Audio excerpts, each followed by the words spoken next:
Amina.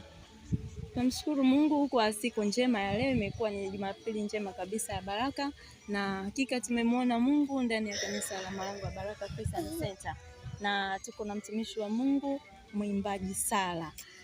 Amekuwa baraka sana katika siku hii ya leo, na yeye analo jambo la kusema na wewe unayemsikia na unayemtazama popote ulipo, na atatueleza ni kipi alichobarikiwa nacho au ni ujumbe gani ambao amepokea, na yeye ni kwa nini aliamua kuimba wimbo huo ambao sio sisi tulomchagua.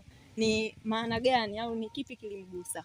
Karibu dada Sala, utusalimie, msalimie mtazamaji pamoja na msikilizaji. Asante sana, Mungu akubariki. Nashukuru sana leo kuingia katika ibada hii ya Malango ya Baraka Christian Center. Nimebarikiwa sana na ibada ya siku ya leo. Nimebarikiwa na mchungaji na watumishi wengine ambao wamejumuika pamoja katika ibada hii. Lakini kilichonibariki katika ibada hii ilikuwa ni ibada yenye nguvu, ibada ya maombi, ibada kabisa ambayo ukiingia hapo unasikia kubarikiwa kabisa. Kwa hiyo mimi binafsi nimefurahi na nimefunguliwa kitofauti kabisa. Vile vile katika kuimba wimbo huu, ni wimbo ambao umekuwa ni wimbo ambao niliimba nikiwa na kundi la Bethel Gospel Singers.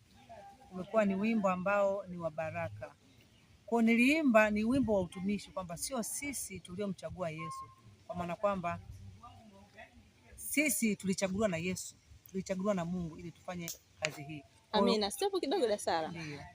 Unaweza kutumbia kidogo kapela angalau dakika moja? Sio sisi tulomchagua Yesu, bali Yesu alitupenda akatuchagua sisi. Yesu atupenda, Yesu atupenda, namna hiyo. Amen.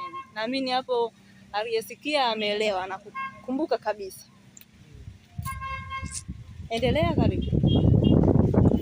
Kwa hiyo imekuwa ni ibada ya baraka kwangu. Imekuwa ni ibada ambayo imenifungua. Mchungaji alikuwa anahubiri kutoka mlima Gilboa. Kutoka mlima Gilboa, mimi mwenyewe binafsi nilikuwa sielewi kutoka mlima Gilboa. Mlima Gilboa ni mlima wenye mateso, ni mlima wa aibu, ni mlima ambao watu walikuwa wanafia kwenye huo mlima. Lakini leo, ibada ya leo, mchungaji ametufundisha kwamba tunatoka kwenye huo mlima, tunatoka na baraka zetu, tunatoka na uzima wetu, tunatoka na watoto wetu, tunatoka na chochote ambacho kilitakiwa kifie Gilboa, lakini hakitafia Gilboa, bali tutashuka nacho kuja navyo kwenye nyumba zetu na familia zetu. Kwa hiyo nimebarikiwa, imekuwa ni ibada ya baraka, imekuwa ni ibada ya mafanikio kwangu. Ni ibada ambayo sitaisahau kabisa. Amina, amina. Na unamwambia nini pengine mtu yuko kwenye mateso, bado hajashuka kwenye mlima Gilboa? Yeye unamwambia nini? Yule mtu ambaye hajashuka kutoka kwenye mlima Gilboa, na usiku kwamba atoke kwenye mlima Gilboa, maana mlima Gilboa sio mlima wa baraka kwake. Atoke kwenye huo mlima, ashuke mpaka pale utakapoenda kuangusha zile kuta za Yeriko. Amina. Naamini kabisa kutoka kwake ni kumkimbilia Mungu. Na kuhusiana na mtumishi wa Mungu Apostle Jackson Mwangekele pamoja na Pastor Lita, hawa ni watumishi wa Mungu, wanamtumikia Mungu ndani ya kanisa hili. Na pengine yuko mtu ana shida, ana changamoto, yeye unamweleza nini? Bado yupo kwenye mlima huo Gilboa. Unamwambia nini kuhusiana na mtumishi wa Mungu huyu? Asante. Labda mimi niseme kwa mtu yoyote ambaye bado yuko kwenye mlima Gilboa, ukifika hapa kanisani Christian Center kwenye madhabahu ambayo inasimamiwa na mchungaji Jackson Mwangekele na mtumishi wa Mungu Lita, ni utafunguliwa, kwa sababu hawa ni watumishi ambao wameitwa na Mungu kabisa, wamepakwa mafuta. Wakikuwekea mikono tu, wakikuombea, hautabaki kama ulivyo. Ni lazima ufunguliwe, ni lazima vifungo vyako vitoke, na ni lazima utoke kwenye huo mlima.